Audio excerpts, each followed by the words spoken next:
Friend Chase Goodbread of NFL.com and also Crimson Cover Television, which you can see each and every Friday night here in Tuscaloosa on WVUA Channel 23. Chase alongside former Alabama All-American defensive lineman John Copeland and the mayor, Mike Parker, Friday nights, 6:30 on WVUA. Chase, I trust that you've already taken care of your significant other on this Valentine's Day? 24 plus years into a marriage, if you haven't figured out that part of it yet, getting that kind of thing done in advance, then I guess there's no hope for you. But I got it done. Yeah, maybe 5 years in, I make that mistake, but not closer to 25. Yeah, you've been married long enough to know too that when she says, "Oh, don't worry about getting me anything," you better really ramp it up. That's a test, right. Is all that is. The old, yeah. "Oh, don't worry about it. You don't need to get me anything." Yeah, you don't need to, but you better. Okay? How about that? Alarm bells go off when you hear that. Yeah, exactly. Sirens go off. Chase, we're still a few weeks away, but I guess never too early to start looking ahead to the 2019 NFL Combine, and once again, double-digit invitees from the University of Alabama perspective: Isaiah Buggs, Damien Harris, Josh Jacobs, Christian Miller, Ross Pierce-Baker, Irv Smith Jr., Savion Smith, Deonte Thompson, Jonah Williams, Quinnen Williams, and Mack Wilson. And when you look at that group of 11 players, going into it at least, is there a guy that maybe you see as sort of riding an undraftable label into Indianapolis? Or are all these guys, in your opinion, right now on the receiving end of draftable grades? I think they're all solid, which is unusual. I mean, it's perfectly normal for Alabama to have 10 plus guys at the combine. That's been done before, but usually the 8, 9, 10 or 9, 10, 11 or tend to be fringe guys who may be an undrafted type. Robert Foster last year, for instance, tail end guy in the combine. A lot of people were surprised he even got a combine invite because he barely played at Alabama.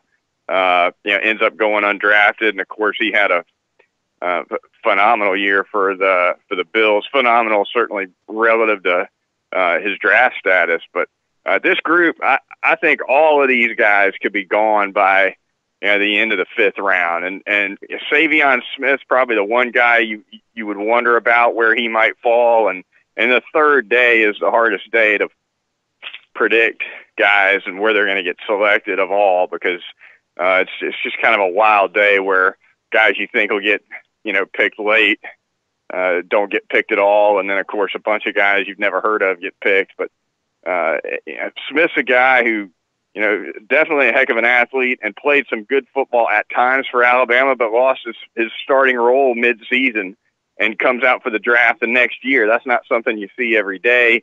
So the combine will be big for him.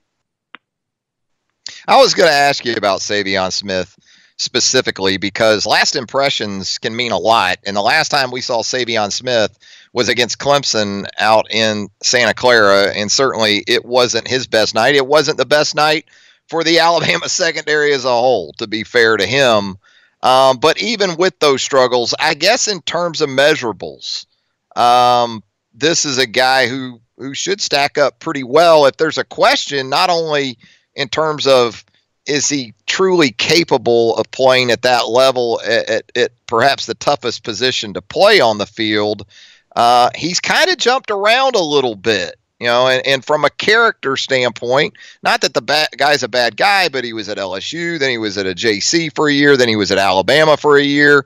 Talk about how that will be sort of unearthed in terms of the background process by NFL teams. It creates a short sample, especially when you consider the 1 year he started at Alabama. It's kind of a donut because he sat the bench for a while in the middle of the season. So at the combine, he's going to show some speed and he's going to show some length that the scouts are going to be appealing to NFL clubs. But he's light on tape, period. And that's a concern. I mean, and at some positions, for instance, at quarterback, NFL clubs like to see 25, 30 career college starts to feel like they've got a great handle on what kind of pro potential a quarterback might have. I don't think a cornerback has to hit that threshold, but even at a lower threshold, I think Smith's a little light on just straight experience. Such a position of value, though. I mean, we've seen guys like Nick Marshall go from starting quarterback in the Southeastern Conference to making an NFL roster as a corner, at least sticking for a little while as a cornerback. So that kind of tells you the need there is at that position at pretty much all times in the National Football League. How about Damien Harris? 1 year after he decides to return for his senior year, opting instead of the NFL draft to finish up his career with the Crimson Tide. In doing that, he bypassed a class that included Saquon Barkley. But in sticking around, he's now got a guy on his own team that he has to deal with, I guess, in terms of draft status, with Josh Jacobs being in this group. Yeah, Josh Jacobs' draft stock seems to kind of be exploding here in recent months as scouts kind of unpack what he was able to put on tape this past year. There's talk that he could go in the top half of the first round, and certainly ahead of Damien Harris. He's got more raw speed than Harris does. He's a little bit more what they call a quick twitch guy than Harris is, but I don't think Harris has hurt his draft stock by waiting and coming back to Alabama that senior year. He was effective for Alabama this year. He didn't get 20 carries a game, but you knew he wasn't going to get 20 carries a game because that's not how Nick Saban rolls in his backfield.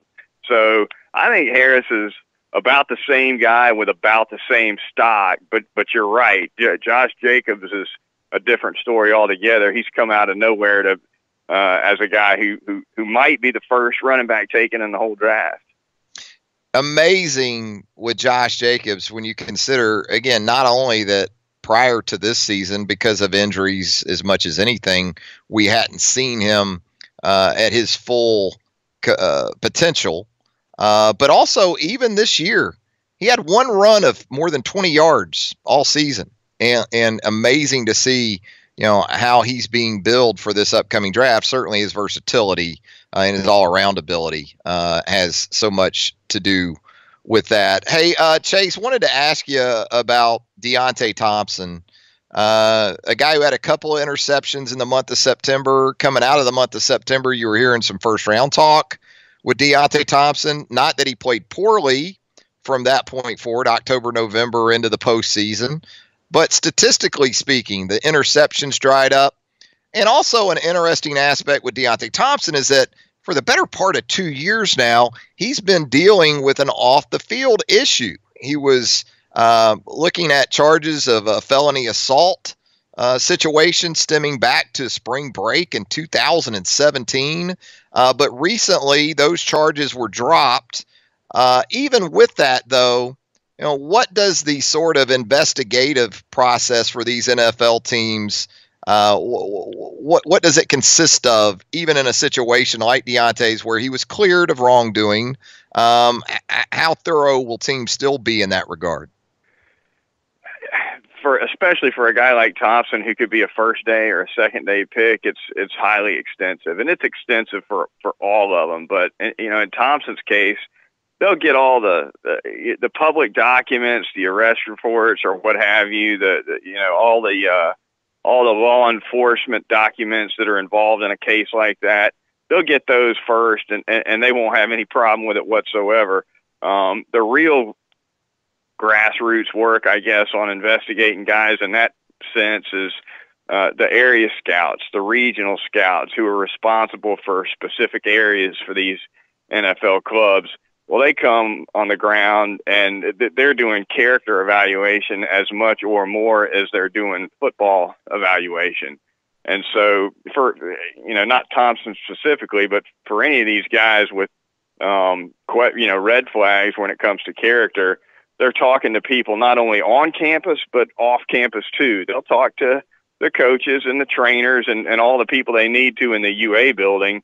But they don't always stop there. You know, they could go down the street and talk to the bartender, or talk to the waitress, or talk to the ex-girlfriend, etc.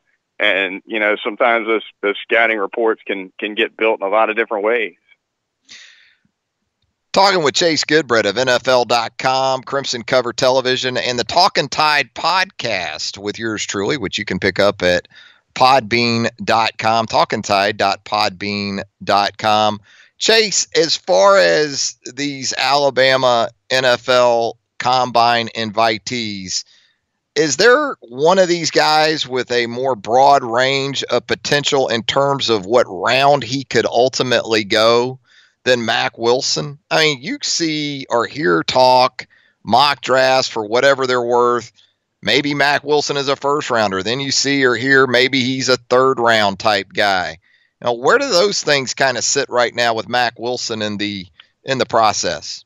I think you hit the guy who's probably hardest to peg of all 11 of them. You know, Quentin Williams is going first round. It looks like Josh Jacobs is going first round. You can assume Savion Smith will probably go on day 3. You can't really it's a lot harder to make assumptions on what's going to happen with Mack Wilson. He can really run when he's healthy, and that's going to go a long way with NFL scouts, especially in this era where the linebacker who can run is as valuable or more valuable than the one who can just play downhill and thump. So that's what he's got going for him. What he doesn't have going for him is he's not always there with the run fits.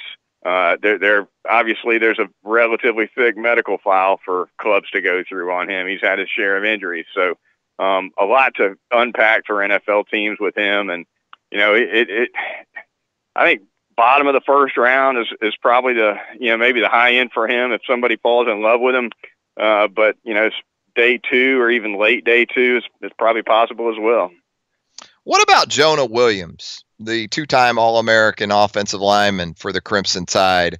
It seems like there is sort of a differing opinion on position for Jonah. What is kind of the prevailing thought right now in that regard for Jonah Williams looking ahead?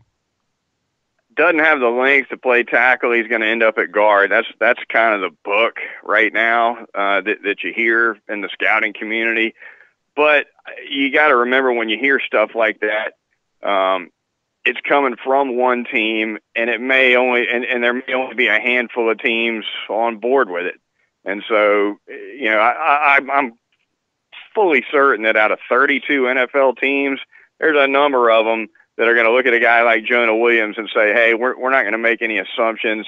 If we take the guy, let's get him in and let's see what he can do before we assume what he can't do. Let's put him at offensive tackle. Let's see how it goes.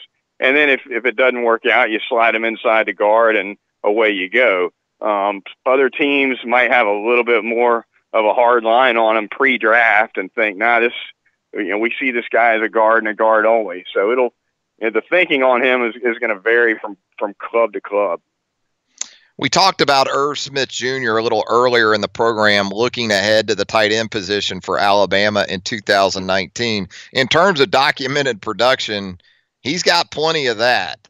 That being said, has his position reached a point in terms of value, where he could creep into the first round? And, are there some other guys maybe at his spot in this class that could keep him from, being a day one guy in this draft? Yeah, he's a special player. He's one that he may emerge as one of the best 2 or 3 players in this Alabama draft class as a pro. Like you said, there's plenty of tape of him catching the football and getting the job done after the catch, especially. He really knows what to do with the ball already in his hand.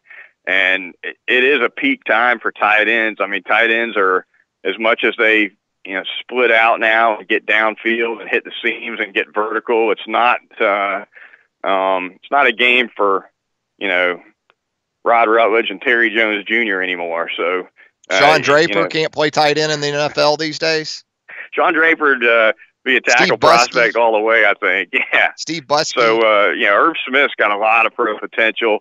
The tight end draft class I don't think is super strong, so it's probably not a bad year for him to be coming out. all signs point well to him. And of course, he's got some NFL bloodlines. His father played at Notre Dame at the same position, and went on to the New Orleans Saints, I believe, as a pro. The boys in the NFL, they like that DNA, don't they? Yeah. When it comes to bloodlines and guys and families that have that sort of lineage there in the National Football League. As we let you go, Chase. That was a first-round pick, too, if I'm not mistaken. I think you might have been. As we let you go here, Chase, I wanted to touch on this outstanding work, your latest piece there at NFL.com. Dakota Allen, the Texas Tech linebacker, speaking of NFL draft combine invitees. What an amazing story in that it's not just a story of redemption that you're used to reading, in that in a lot of instances, an individual comes from, a tough upbringing. And goes through some personal issues before making good on things. But in the case of Dakota Allen, this is a guy in which his home life, everything was done by the book anyway, right, I guess you could say, only to see him make a big time mistake in his initial go around at Texas Tech.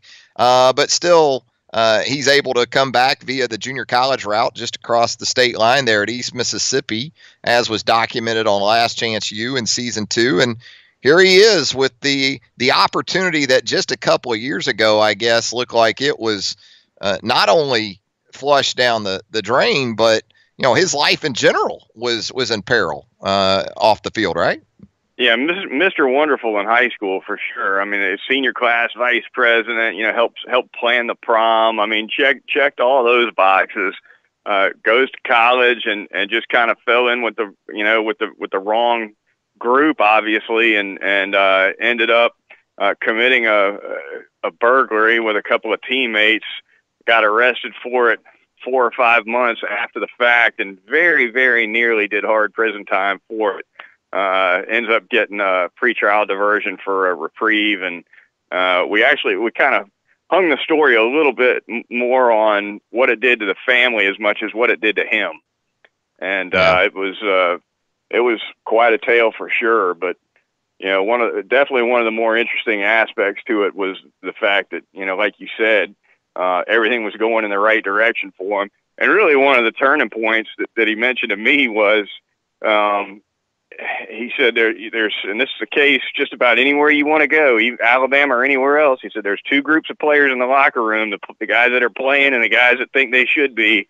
And he said if you're in the group with the guys they think they should be, sometimes that's the last place you want to be off the field. And he got hurt his freshman year. Didn't think he was going to play again the rest of the season, and kind of fell in with what he called the pity party. And that's not what got his trouble started, but it accelerated him for sure.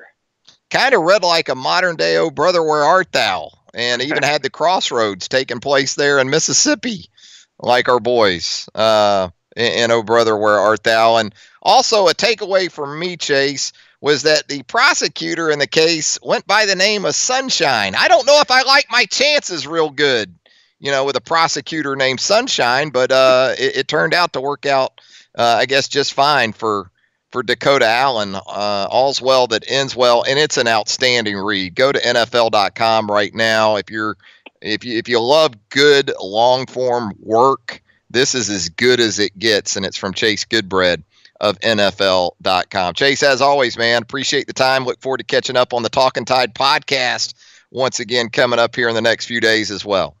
Sounds good, Travis. Thanks.